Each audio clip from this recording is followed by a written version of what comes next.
The humanitarian work is so challenging because we have one conflict after another.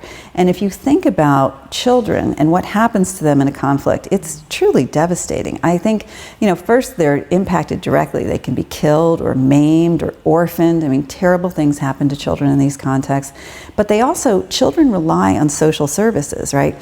So education, healthcare. What happens in a conflict? Those are completely disrupted. So children, let me give you an example in Sudan as an example. I was there not too long ago.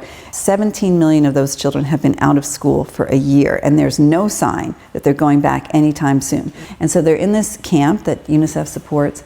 And I was talking to the girls, and there were 4 of them, and they were about 12 years old. And they were telling me what it was like. And I said, well, how do you think about your future? And the interesting thing was, they kept telling me, look, I want to be a doctor. I want to be a nurse. I want to be a lawyer. I was really so moved by that because I thought their lives have been crushed completely. Yeah. Really. I mean, almost in a way that's hard to imagine the things that they've seen.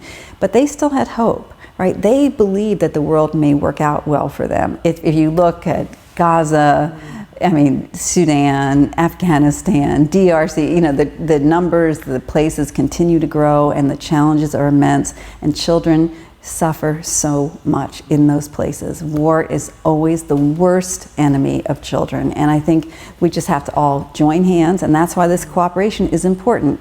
Everyone needs to come together and think about what kind of world do we want. We want a world where children can survive and thrive, and that's what we're trying to do.